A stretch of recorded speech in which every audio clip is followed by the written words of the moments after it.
Abra sua Bíblia, Êxodo 20.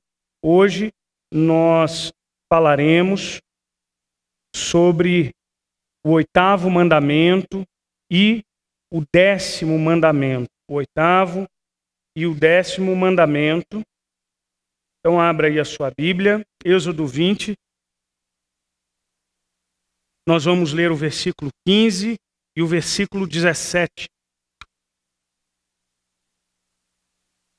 Seja o 8º e o 10º mandamento. Versículo 15 assim diz: não furtarás, não furtarás. E versículo 17: não cobiçarás a casa do teu próximo, não cobiçarás a mulher do teu próximo, nem o seu servo, nem a sua serva, nem o seu boi, nem o seu jumento, nem coisa alguma que pertença ao seu próximo. Feche seus olhos, vamos orar ao Senhor. Pai santo e querido, Deus, nós temos estudado aqui nesses domingos subsequentes a Tua palavra e muito a gente tem aprendido. E como é bom a gente descobrir quão preciosa é a Tua lei. E hoje que nós encerramos essa série, a minha oração a Deus que o Teu povo saia daqui encharcado da Tua palavra. Que a Tua palavra impregne a nossa alma. Deus, a Tua palavra é viva, essa é sempre a nossa oração, porque a Tua palavra, quando aplicada pelo Teu Espírito Santo, ela transforma. Ela muda as motivações do coração. Ela transforma caráter, ela transforma vida. Ela nos faz muito mais parecidos com aquilo que o Senhor quer que nós sejamos.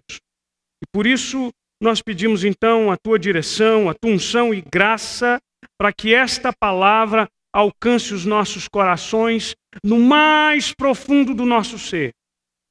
Nos esconderijos da alma, naqueles lugares sujos que nós não gostamos de visitar, mas que o Senhor conhece a todos. Por isso, assim nós oramos, ó Pai, e assim a Ti nós pedimos em nome de Cristo Jesus, o nosso Senhor. Amém. Amém. Bom, irmãos, nós chegamos ao fim dos mandamentos, dos 10 mandamentos, e nós temos percebido, e eu me lembro, na minha primeira exposição acerca do primeiro mandamento, eu me lembro de falar muito dos desafios que são a gente falar aqui de mandamentos. Porque para a nossa geração, é uma geração para quem não soa muito bem a palavra regras, leis.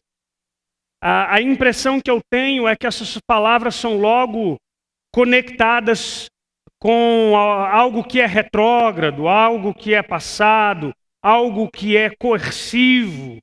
E isso é uma leitura errada da Bíblia, e essa é uma leitura tremendamente equivocada dos 10 mandamentos.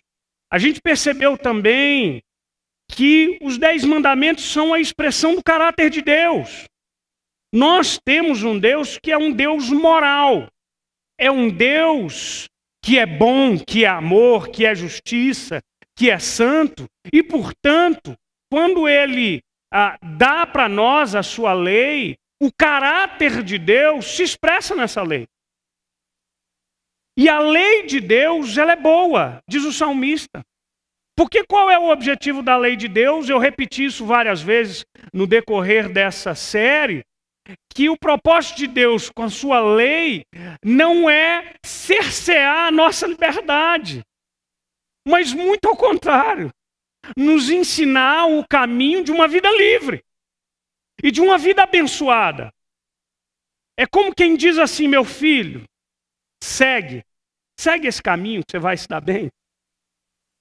Eu gosto muito do provérbio e os textos de sabedoria, quando, por exemplo, o autor de provérbios diz, daquele capítulo diz assim: filho meu, escuta os meus mandamentos, guarda-os na tábua do teu coração, não te apoies, não te estribes no teu próprio entendimento, porque os meus mandamentos te acrescentarão anos de vida e paz. Deus dá para nós um manual de instrução para que eu e você poupemos as nossas vidas das dores. E por isso, quando a gente já começa lá errado, quando a gente não adora o Senhor nosso Deus como nosso único Deus, a gente está suscetível a quebrar todos os outros mandamentos. E aí então, quando esses mandamentos, é interessante que a gente é capaz de visualizar bem, quando os mandamentos, os últimos mandamentos, do 5º ao 10º, e aí a gente vê aí observações da lei que são orientações e que dizem respeito à vida comunitária. A gente percebe que quando a gente não ama a Deus sobre todas as coisas, ou quando Ele não é o nosso único Deus, a gente começa a pecar contra Ele e contra o próximo. E é uma reação em cadeia. A gente fala mal do outro, a gente furta, a gente rouba, a gente mata, ainda que seja nas nossas intenções, a gente adultera, e esse caminho é caminho de dor. Nós chegamos então, e por que eu reuni esses 2 mandamentos, não furtarás e não cobiçarás?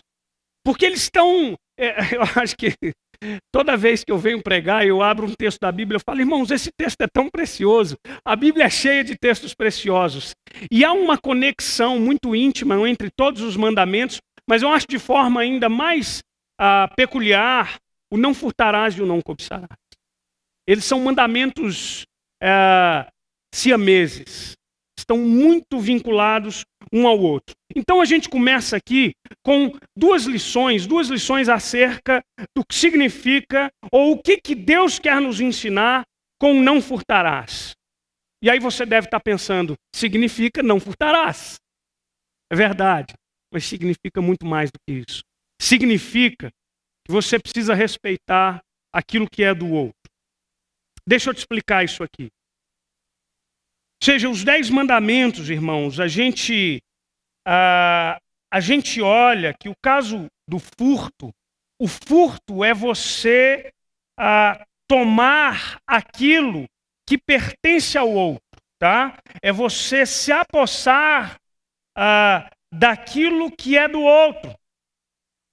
E aquilo que é do outro, ou aquilo que é fruto do trabalho do outro, não me pertence. E é interessante a gente pensar o seguinte, irmãos. Esse mandamento, quando a gente olha para o Gênesis, o trabalho que eu acho que é uma característica, especialmente uma herança católico-romana, a gente encara o trabalho da perspectiva da queda, ou seja, o trabalho enquanto que castigo de Deus para o ser humano. O fato é que o trabalho é uma bênção de Deus para nós. E a ordenança do trabalho, ela vem antes do pecado. Quando Deus diz assim, olha, nomeie esses bichos, cultive a terra, sabe? Cuide dela. Você percebe? O trabalho não é fruto do pecado. O fruto do pecado, agora, é o suor com que a gente vai ter que trabalhar. São as lamúrias do dia a dia. Mas acontece que o trabalho é bom. E a Bíblia, quando estabelece o mandamento da guarda do sábado, nos remete ao exemplo do Senhor, porque Ele trabalhou 6 dias e descansou no 7º, e diz assim, a gente precisa trabalhar, mas precisa também descansar.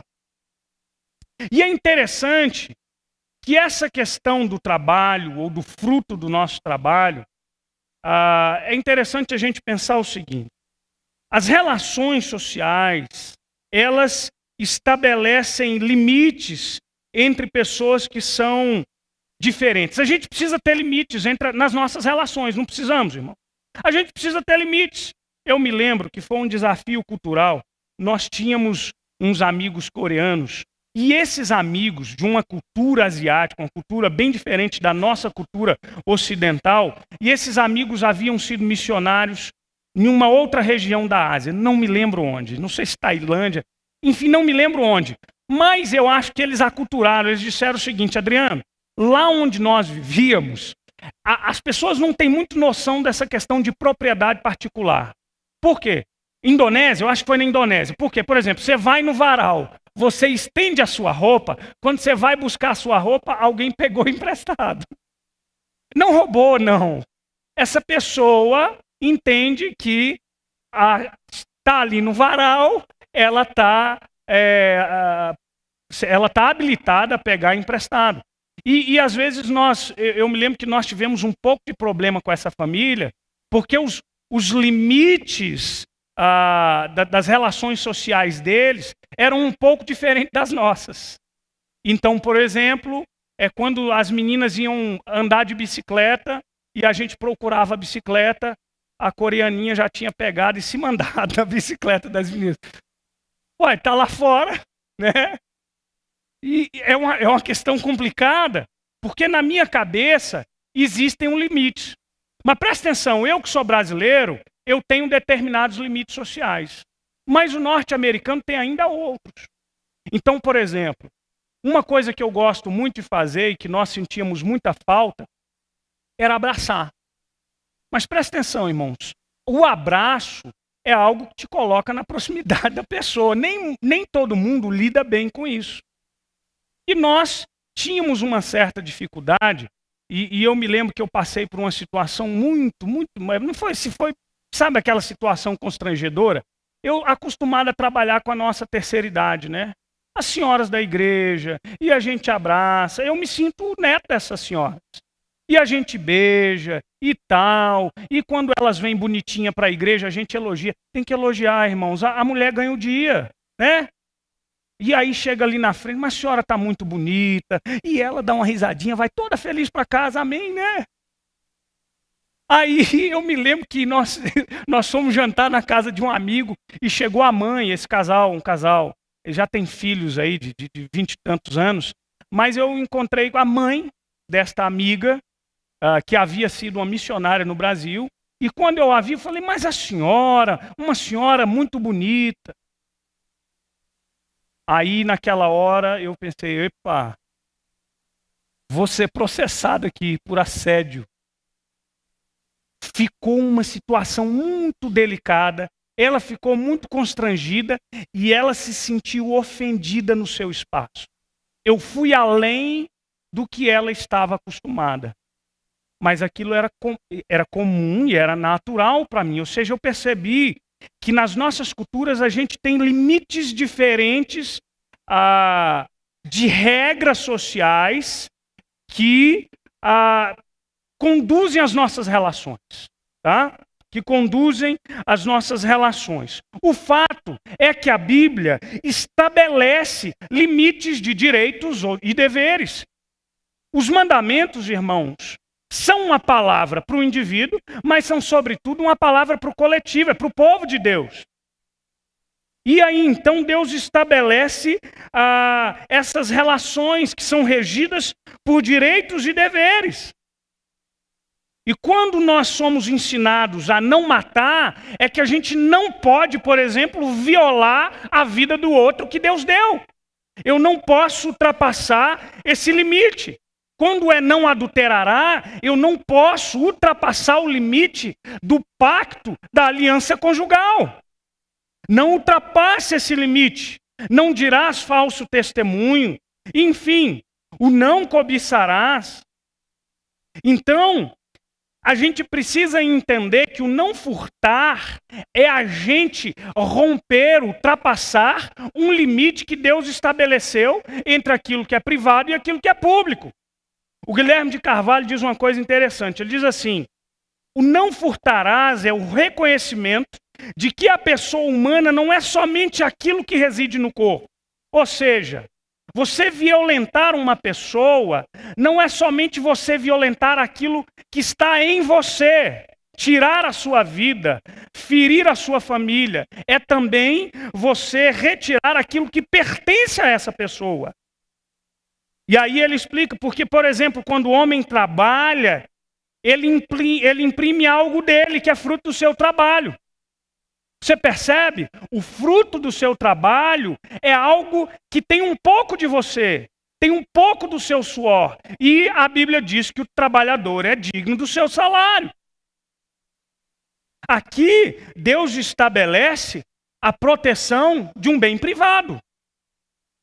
Existem limites que não podem ser ultrapassados. Por quê? Porque você trabalhou e você é digno e você construiu e você tem o direito de que aquilo que é seu seja protegido.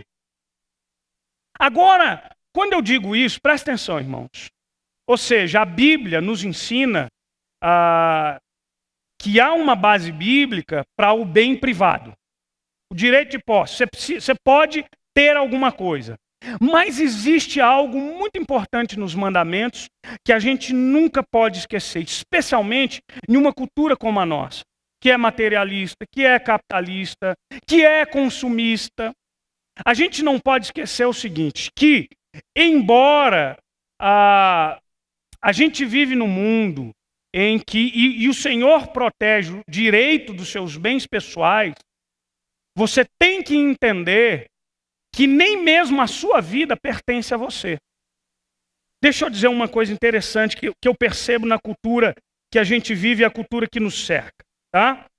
As nossas sociedades e a nossa cultura têm como um dos seus valores sagrados o respeito à individualidade.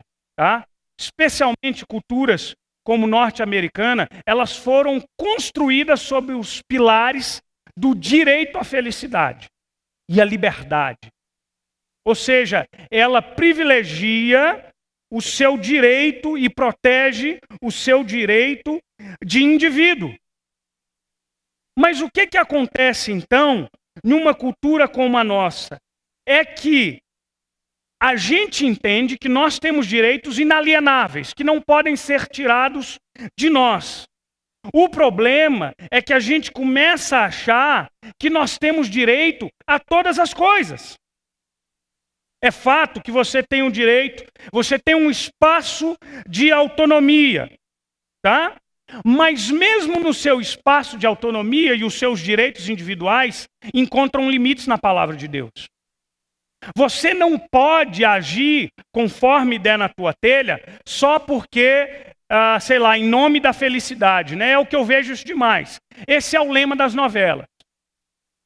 Larguei meu marido, me casei, né, com outra pessoa porque eu tenho o direito de ser feliz. Esse é o lema e esse é o mote do mundo de hoje. Por exemplo, movimentos ultrafeministas, assim eu diria, como movimentos que a gente tem visto hoje, mulheres levantam cartazes em prol do aborto, dizendo: meu corpo, minhas regras. Qual é o princípio que está por trás de um lema como esse? Se o corpo é meu, eu tenho direito de fazer com ele o que quiser. Inclusive, tirar uma vida que foi colocada lá dentro. A compreensão bíblica ela é um pouco diferente disso. Porque a gente tem que perceber que os nossos direitos estão limitados pelos valores que Deus estabeleceu. Portanto, eu não posso fazer tudo o que me vem à cabeça. Eu não posso fazer tudo o que eu acho que simplesmente em nome da minha felicidade. Existe um espaço que eu não posso violar e existem valores estabelecidos por Deus que são sagrados. Você quer um grande exemplo disso? É o ano do jubileu. Gente, leia o Antigo Testamento. Você vai encontrar no Antigo Testamento que, embora os 10 mandamentos nos deem, nos explicite aqui o direito do bem privado, por outro lado, os 10 mandamentos, a ética social do Antigo Testamento colocam uma série de medidas protetivas para evitar a iniquidade. E a Bíblia então nos manda olharmos para os mais pobres. A Bíblia então orienta que no dia da cega, da colheita, os grãos ou as espigas que caírem no chão, você não as colha, porque você vai deixar para aquele que não tem o que comer, porque uma hora ele vai precisar ter o que comer. O ano do jubileu, por exemplo, quando você olha a sua Bíblia, lá em Levítico, no capítulo 25, os versículos 22 em diante, é uma regra que é fantástica. Porque depois de 49 anos, no 50º ano, o que acontecia, gente? Acontecia que as porções da terra eram distribuídas. E as pessoas ali, haviam guerras, ou as pessoas faziam negócios, e de repente o cara fazia um mau negócio, ou devia para alguém, e a Bíblia mandava, você deve, você tem que pagar. Você tem que restituir aquilo que você defraudou, aquilo que você furtou. E de repente esse cara não tinha dinheiro, ele pagava com a terra. De repente ele não tinha mais terra, ele pagava com a própria vida, ele se tornava escravo daquele outro. No ano do jubileu, no 50º ano, a regra era a seguinte: nesse ano do jubileu, devolve a terra para o dono original. Quem é escravo é liberto, as dívidas são perdoadas. E aí, a justificativa era: a terra é do Senhor. E é isso que eu quero que a gente entenda. Quando a Bíblia, ao mesmo tempo que ela protege os nossos direitos individuais, ao mesmo tempo ela nos leva a entender que o outro também é minha responsabilidade. Lembra de Caim e Abel? Lembra? Deus chega para Caim e diz assim: onde está teu irmão? Ele diz: não sei, porventura sou eu tutor do meu irmão? E eu acho que a pergunta que Deus faz a Caim é uma pergunta que todos os dias ele faz a mim: Adriano, onde é que está o teu irmão? Como é que está o seu irmão? Como é que está a vida do teu irmão? Ele também é tua responsabilidade. E essa é a ética cristã. O apóstolo Paulo, quando escreve em Efésios, e ele quer nos ensinar que nós somos o fruto da obra regeneradora do Espírito Santo de Deus. Você foi escolhido, você foi selado, você foi predestinado por Ele, chamado por Ele para ser filho dele. E, portanto, para viver a sua vocação, conforme diz Efésios, de forma digna. E aí o apóstolo Paulo vai estabelecer um monte de critérios. Quem mentia, não minta mais, não saia da sua boca nenhuma palavra torpe. Quem roubava, não roube mais, pelo contrário, trabalhe para ter com que acudir ou ajudar aquele que não tem nada. Então, irmãos, o que eu quero dizer é que a sua vida não te pertence. Que os seus bens, em última instância, não são seus, são do Senhor. Tudo que você é, tudo que você tem, o ar que você respira, a habilidade que você tem para trabalhar, para produzir, não é tua, é de Deus. E se Ele quiser, num estalar de dedos, acabou. Você entende isso? Então, essa é a contrapartida que nós jamais podemos nos esquecer. Que Deus não me colocou nesse mundo para viver sozinho nesse mundo, se esquecendo de todos aqueles que estão ao meu derredor. E onde houver um cristão, precisa haver sal, luz, senso de justiça e equidade. Porque isso são valores de Deus. E porque isso agrada ao Senhor. Essa é a primeira lição do não furtarás. E uma segunda coisa, uma segunda lição que eu acho muito curioso, é a gente pensar nas possíveis formas de roubo. E quando você pensa no roubo, você pensa, ou seja, sujeito chegando e te tomando alguma coisa que é teu, assaltando o teu carro, assaltando a tua casa.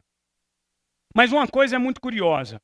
Lembrem-se dos fariseus. Eu mencionei os fariseus em outras ocasiões, e eu disse que o fariseu, ele tem uma habilidade, às vezes, muito semelhante ao advogado no nosso país. Ou seja, camarada procura uma brecha da lei. E no caso do fariseu, ele se pautava muito na literalidade da lei. Então dizia: não adulterarás, beleza, tudo mais eu posso fazer. E aí Jesus, irmãos, pega os mandamentos e estende a ética desses mandamentos. E ele diz: não. Quando você olha para uma outra mulher que não é a sua e a deseja e olha com olhos impuros para ela, você já está adulterando, você já pecou. E não matarás. Então beleza, eu não posso chegar lá e matar. E aí eu disse aqui, mas a gente na nossa cabecinha pensa: morreu para mim. Acabou de matar. É um assassino. Fulano morreu para mim. Não quero mais saber.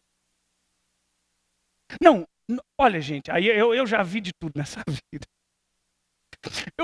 Pastor, eu não sou uma pessoa rancorosa, não, mas é que você sabe, né? Morreu para mim. Mas tá viva. Tá viva e tá te esperando para ir lá conversar com ela, pedir perdão, reconciliar, porque é isso que o mandamento manda e nos orienta. Quando a gente mata o outro, ainda que seja aqui, a gente está pecando. E eu vou dizer, irmãos, daqui para a ação das mãos é um pulo. É um pulo. E por isso, eu penso acerca das formas de roubo, sabe? A gente rouba. E olha, a gente vive numa cultura... A gente vive numa cultura que ela é riquíssima. Ela é tão bela e, ao mesmo tempo, ela tem tanta perversidade. E eu jamais me esqueço do livro do Roberto da Mata, que eu li há muitos anos atrás, que é O que faz do Brasil o Brasil. A nossa cabeça aqui, de brasileiros e brasileiras, é muito complicado a definição do certo e do errado. Tá? O que é certo e o que é errado para a nossa cultura? Eu costumo dizer o seguinte, que a definição do certo e do errado, ela tem muito a ver com uma questão individual. Se você se sente prejudicado, você vai dizer que é errado. Mas se você é beneficiado, não está tão errado assim. Quer ver alguns exemplos? Tá? Aqui. Você vai para o seu trabalho e você é crente. Mas você não gosta muito de trabalhar. E o seu chefe te paga para isso. E você dá um jeito de, quando você pode, você dá uma fugidinha do seu trabalho. Você está roubando o tempo. Você diz assim, pastor, ele me paga muito mal, mas quem mandou você assinar a carteira? Então procura outro emprego melhor. Olha a questão da ética, como é difícil. Será que eu não estou roubando? Ou quando, por exemplo, eu lucro em cima do prejuízo do outro. Não é? Sabe aquele carro? Por exemplo, eu que não entendo nada de mecânica de carro, para mim comprar um carro eu tenho que levar um amigo, um conhecido, porque pessoal que leva os carros aí para expor, entendeu? Emenda os carros aí, o carro anda bem, 10 dias você fica feliz, funde um motor no outro, você vai procurar o cara que te vendeu, ele sumiu no mundo. Né? Ou o cara que vende a mesma coisa para você, para ele, para ele, para ele. Isso acontece, não acontece? Pessoa que engana, pessoa...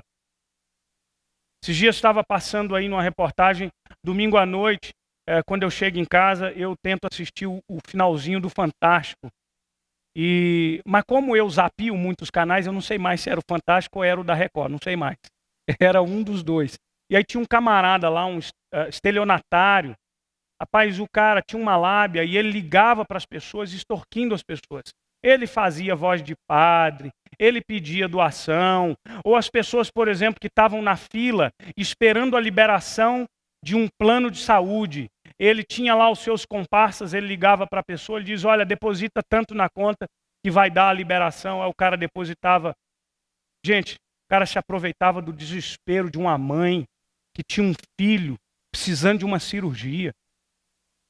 Sabe o que a Bíblia fala? A Bíblia fala da balança enganosa. E a balança enganosa é abominável ao Senhor. E nós que somos cristãos, quais são as formas de nós fazermos os nossos negócios errados? Ou, por exemplo, é da nossa cultura pechinchar. Eu gosto de pechinchar, tá, irmãos? Por isso eu falo para Dani que eu, por exemplo, gosto de ir à feira. Eu gosto de ir à feira. Eu sei que o Guaraci gosta também. O Guaraci vai à feira, toma um mocotó, faz as compras, volta para casa e toma um engove depois, né? Eu gosto de ir à feira porque na feira, eu gosto daquele ambiente ali, de feira. Então, às vezes, quando eu morava na QND, eu ia muito numa feira que tem ali perto. Hoje, às vezes, eu deixo as meninas na escola, saio de lá, vou à feira. E quando eu chego na feira, eu já ligo o modo pichincha, né? Então, vamos lá, é quanto? É um, eu falo, levo 2 por 1, e aí, faz tal, né? E às vezes... Mas eu sou um péssimo pichinchador, porque eu não sei fazer negócio, não sou bom de fazer negócio. No fim, eu pichinchei, o que valia 2 eu pago 1, aí a pessoa pede 2 de oferta, eu paguei 3 no final, aí é um problema terrível. O fato é que eu fico imaginando que às vezes na nossa cultura pichinchadora, será que às vezes a gente não desvaloriza o trabalho do outro? Não é verdade? Você tem um irmão na igreja que trabalha com computador, e aí você chama ele para trabalhar, fazer um trabalho para você, ele vai, conserta o seu computador, você estende a mão para ele, faz uma oração para ele e diga, vá em paz, meu irmão, em nome de Jesus. Mas o trabalhador não é digno do seu salário. E se ele cobrar, meu irmão, você vai ficar tão ofendido. Poxa, ele cobrou de mim. Ou senão a gente coloca o preço lá embaixo. São questões que a gente precisa pensar. Por que eu digo que essa questão da ética, e deixa eu caminhar um pouco mais rápido, ela é difícil na nossa cultura. Porque a gente vive numa cultura que historicamente ela é tão carnavalizada, sabe? É uma ética, e aí o Roberto da Mata diz isso, né? A ética do recato é de casa para dentro, a ética do carnaval é de casa para fora. Então, às vezes, a gente fica assim, e aí? O imposto é justo? Como é que eu faço na declaração? A gente é desafiado todos os tempos. E o meu alerta a você é tome cuidado, para que você não se veja debaixo do juízo de Deus em algum momento da sua vida. Porque a Bíblia diz, não roubarás. E aqui para mim, ou para o advogado, ou para outra pessoa, pode até rolar explicação. Lá no trono do Altíssimo, não vai ter muita conversa. Por isso, cuidado. Você quer um exemplo claro? Esse é um exemplo, eu acho que ele é bem claro. CD pirata. Aí você já deve assim, meu Deus, eu tenho um monte lá em casa. E eu já fui na sua casa e eu já vi. Eu decidi não comprar. Se eu não quero comprar CD pirata. E alguém já disse assim para mim, Adriano, rapaz, você já viu o preço de um CD original? Eu falei, é muito caro. Por isso que eu não compro. Não dou conta de comprar CD original. E o piratão? O piratão eu também não dou conta de comprar. É ético? Não é? A gente precisa avaliar. Nós precisamos avaliar. Porque a nossa ética ela é muito elástica. E essa, às vezes, é uma preocupação e é o início de um precipício. Tomemos cuidado. Vamos para o não cobiçarás, porque é um mandamento que está muito vinculado a esse. Agora a gente passa para o 10º mandamento. E o 10º e último mandamento tem essa relação íntima. Porque não rouba quem não cobiça. E aí, irmãos, olha que coisa interessante. Todos os mandamentos que a gente leu, não matarás, não adulterarás, são mandamentos que descrevem ações muito concretas, que ferem concretamente o outro. Agora, a gente passa para a cobiça. E aqui o Senhor traz o alerta para o pecado que é interno. Porque a cobiça precede muitos outros males. A cobiça precede muitos outros erros. E o pecado da cobiça, ele é perigosíssimo. Porque ele está no âmbito dos desejos. Ele fomenta e ele precede a outros pecados. E aí a gente precisa tomar um cuidado tremendo. E quando eu falo da cobiça e da consequência da cobiça, eu lembro da vida de Davi. Lembra do evento de Davi com Batseba? Irmãos, Davi, gente do céu, Davi ali, ele conseguiu, eu me lembro de uma frase do Milor Fernandes, há muitos anos atrás, descrevendo o Renan Calheiros, ele disse assim, o Renan Calheiros é um cara fantástico, ele consegue fazer o pior do melhor jeito possível. E eu penso que Davi, aqui na ocasião com Batseba, ele se superou. Ele fez o errado de um jeito tão bem feito, gente. Se é que há jeito bem feito de fazer aquilo que não presta. Davi viu ali Batseba. Gente, Davi, de uma tacada só, quebrou quase metade dos mandamentos. Lembra? Olha o que Davi fez. Ele estava lá, ele olhou para aquela mulher e ele cobiçou a mulher de Urias. Ele quebrou o 10º mandamento. Mas a cobiça não ficou só aqui. Ele pegou e ele deu vazão àquela cobiça e ele a chamou e ele deitou-se com ela. Ele quebrou aí o 7º mandamento. E você pode até entender que ele quebrou o 8º, porque ele roubou a mulher de Urias. Ele quebrou o 6º mandamento também, porque ele chegou lá e quando ele viu que a coisa ficou feia para ele, ele deu um jeito de colocar Urias na frente do campo de batalha e Urias morreu, ele assassinou Urias. Tudo por causa do pecado da cobiça. Irmãos, presta atenção numa coisa interessante. Existe uma relação muito curiosa entre o 1º mandamento. Vocês lembram qual é o 1º mandamento? Não adorarás a outro Deus. Terás somente um Deus, e só a Ele adorarás. É um mandamento que Deus exige exclusividade na adoração. Quando a gente quebra o 1º mandamento, o nosso coração está suscetível a quebrar o 10º mandamento. Sabe por quê? Colossenses capítulo 3, versículo 5, o apóstolo Paulo chama a cobiça de idolatria. E quando a gente passa a cobiçar, a gente é naturalmente controlado por aquilo que a gente cobiça. E é por isso que a cobiça é um pecado muito perigoso. E aqui então eu vou encerrar trazendo 2 lições acerca do que esse mandamento quer nos ensinar. A primeira lição acerca da cobiça é que é um chamado a confiar no Senhor. Preste bem atenção nisso, gente. Nós, eu e você, fomos criados para viver num paraíso. Esse foi o plano original de Deus.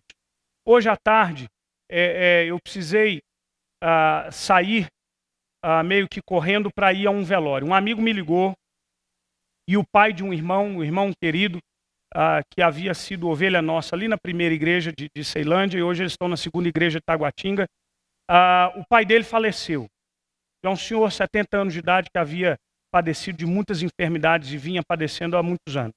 Então, volta de quase 4 horas da tarde, eu cheguei lá no velório, ficamos ali o restante da tarde com aquela família, e ao final ainda pediram, falou, pastor, ora aí, dá uma palavra final aqui para nós. A gente falou, e o que me chama a atenção é o seguinte, irmãos, não há nada, não há dor mais doída nesse mundo do que a dor da morte. Quando a gente perde alguém. Não é normal. Não é, sabe, sei lá, é o que há de pior e o que há de mais terrível e mais tenebroso que a gente pode enfrentar nessa vida, é perder alguém que a gente ama. E aí, então, eu me lembro de que nós não fomos criados para morrer. Deus não te criou para morrer, esse não foi o plano de Deus para você. Ele te criou para viver em harmonia com Ele, em harmonia com o próximo, em harmonia com a sua criação. O pecado então vem e como consequência ele retira essa harmonia, essa shalom de Deus e ele nos coloca em um estado de dor, de sofrimento, de desarmonia. E agora o irmão mata o irmão, o teu próximo cobiça o outro, e eu percebo que há no nosso coração uma insatisfação constante. Há sempre a sensação de que a gente não tem o suficiente, há um desequilíbrio no nosso coração. Você já ouviu aquela história do mito da grama mais verde? A gente tem a impressão que a vida do outro é sempre mais fácil que a nossa. Puxa, gente, eu queria ter uma vida como o irmão fulano de tal. A gente sempre tem essa impressão. Ou também a gente tem aquela sensação de que nunca será suficiente aquilo que você tem, porque o teu coração sempre vai pedir por mais. Isso é um perigo. Não cobiçarás também é um chamado a confiar no Senhor. Não cobiça os bens do teu próximo, não cobiça a mulher do teu próximo, nem o teu servo, nem tua serva, nem nada que pertença ao teu próximo. Sabe por quê? Porque Deus te ama e Deus cuida de você e Ele te supre em todas as necessidades e Ele te convida a descansar nessa relação com Ele. E portanto, o único antídoto para a nossa cobiça é a confiança no Senhor. E essa que, por sua vez, se dá através da nossa relação com Ele.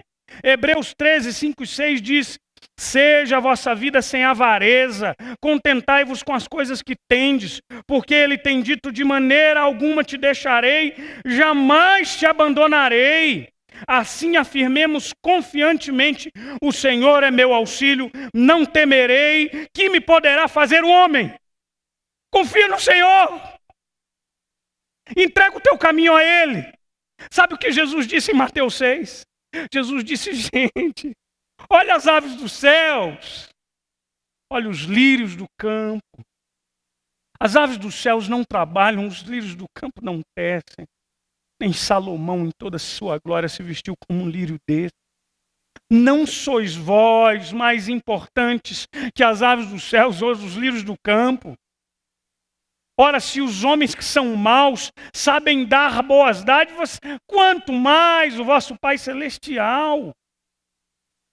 E aí então Jesus nos desafia: buscai, pois, em primeiro lugar o meu reino e a minha justiça, e as demais coisas vos serão acrescentadas. Sabe por que são, irmão? Porque Deus sabe muito bem aquilo que você precisa. E Ele também sabe muito bem aquilo que você não precisa. E Ele é um Pai que te ama tanto. E Ele vai te dizer não. Mas aquilo que é a tua necessidade, Ele vai te suprir. E por isso, você não precisa cobiçar o dinheiro do próximo, a vida do próximo, o carro do próximo, o aparente bem-estar do próximo, porque Deus cuida de você. Porque Deus te sustenta. E uma segunda lição de não cobiçarás é que a gente precisa redirecionar os nossos desejos. Gente, eu acho que um dos grandes ídolos do nosso tempo é o dinheiro e o consumo. Qual é a mulher que não fica deprimida quando vai num shopping e não compra?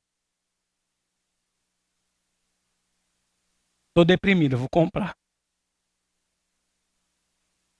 Nós temos conhecidos aí, amigos, e eu falo, a mulher tem tanto sapato que dá para usar um por ano. Um por ano, ó. Um por ano é o Chaves, né? Um por dia.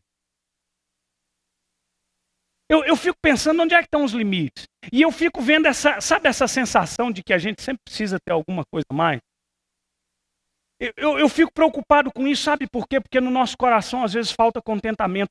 Deixa eu te falar uma coisa, contentamento não é apatia. Sabe aquele sujeito apático, que não quer romper na vida, que não luta, que não batalha, que não levanta cedo, que não adianta o alvorecer, que não toma um banho e fala: vou trabalhar, vou enfiar as caras nos estudos e tal. Eu não estou dizendo não, dá apatia não. Eu estou dizendo é que a gente precisa lutar sim, mas no fim do dia eu me deito e logo pego no sono, porque tu, Senhor, me fazes repousar. O Senhor é quem toma conta. Eu faço a minha parte e o resto está na mão dele. É ele quem me sustenta, é ele quem me guarda, é ele quem cuida, é ele quem supre, é ele quem dá, é ele quem ajuda, é ele quem ampara, é ele quem socorre. Não adianta. Não adianta, porque a tua ansiedade, conforme Jesus, não pode acrescentar um côvado ao custo da sua vida. Para de achar que você tem o controle de todas as coisas. Que quando a vida sai um pouquinho do script, você desespera. A gente precisa redirecionar, e a minha preocupação em um mundo como o nosso é que a gente direciona todos os nossos desejos, a nossa energia enquanto força volitiva para o dinheiro, para a carreira. Tudo isso pode ser bom, mas tem que estar debaixo de um desejo, de um anseio muito maior, que é o teu amor pelo Senhor. Porque se você ama Deus com todas as tuas forças, de todo o teu entendimento, de todo o teu coração, você pode não ter nada na vida que você vai conseguir levantar as mãos aos céus e orar, dizendo: Deus deu, Deus tirou, bendito o nome do Senhor. Você vai conseguir dizer ao Senhor: a tua graça me basta. É tudo que eu preciso. Pode tirar tudo de mim, mas não tira a sua graça. Porque se o Senhor tirar a graça dele de você, não sobra nada. Você entende que a gente já tem tudo? Você entende que a gente já alcançou o bem maior? É por isso que a gente não pode se tornar escravo da nossa cobiça, dos nossos desejos. Sabe uma frase de Agostinho de Hipona? Ele disse algo maravilhoso. Ele disse assim: fizeste-nos, ó Deus, para ti, e inquieto está o nosso coração, enquanto não repousa em ti. Só no Senhor a gente encontra descanso. Somente no Senhor. Nós vivemos dias difíceis. E quando a gente deixa de adorar o Senhor, unicamente o Senhor, o nosso coração está entregue à cobiça. É isso que diz Romanos 1. Romanos 1 diz que a ira de Deus se revela do céu contra toda impiedade e perversão, porque aqueles homens deixaram de adorar a Deus e criaram para si imagem. Qual é o resultado? É a entrega ao pecado, à luxúria, ao sexo, à devassidão, à impiedade, à cobiça, à lascívia, à podridão. Quando o coração da gente está no lugar errado, tudo mais que virá será perigoso para nós. Por isso, a gente precisa entender. E aqui a gente chega ao fim da nossa série. E aqui vai o meu desafio para você. E o meu desafio para você é: amo teu Deus, tão somente teu Deus. Sabe por quê? Porque esse amor e a graça de Deus na sua vida é que será o teu socorro nos dias mais tenebrosos do teu viver.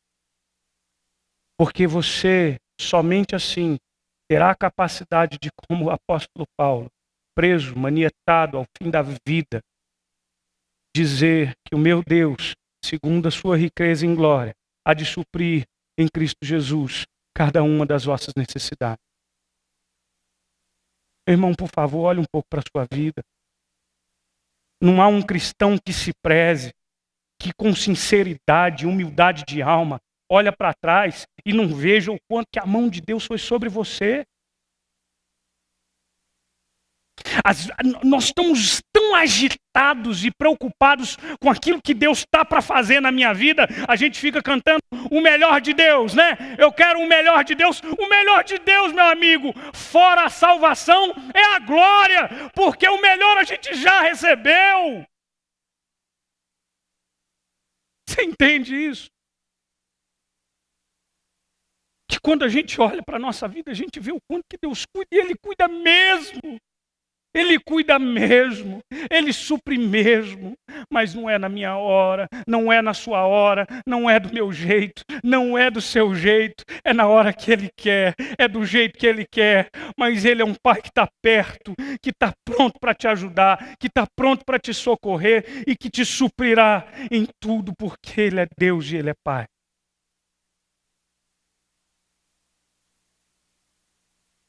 Os 10 mandamentos. A gente conclui. Eu quero que vocês se lembrem de algumas coisas muito importantes. As leis de Deus não são regras tiranas. São caminhos de vida. Por favor. Irmãos, tem muita gente se abraçando o espinheiro, querendo viver uma vida feliz. E depois vem pedir oração para a gente. Faz tudo errado. Não pede a direção do Senhor. Está se envolvendo com coisas que não agradam a Deus, você ainda quer a bênção de Deus. A lei de Deus são caminhos de vida. Os 10 mandamentos nos ensinam que os princípios de Deus nos 10 mandamentos nos ajudam na preservação da comunidade. Irmãos, se não fossem os valores do reino neste mundo, esse mundo estaria muito pior do que já está.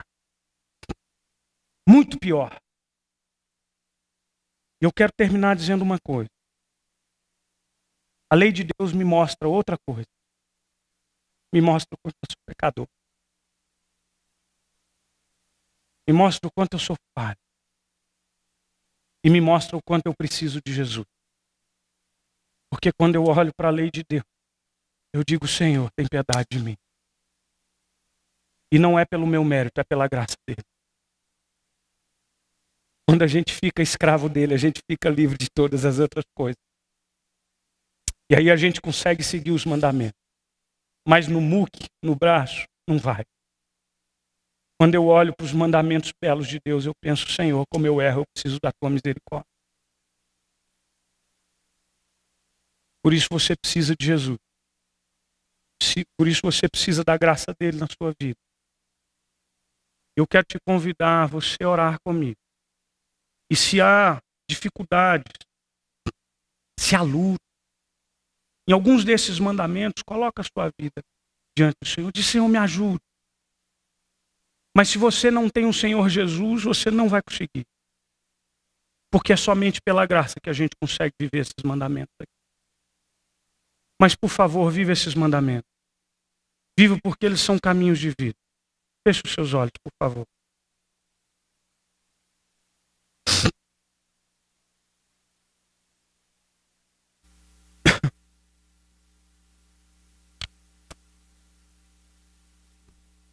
Pai Santo e querido, ô Pai, eu quero te pedir perdão. A tua lei, que é perfeita, revela a mim o quanto eu sou um filho mau.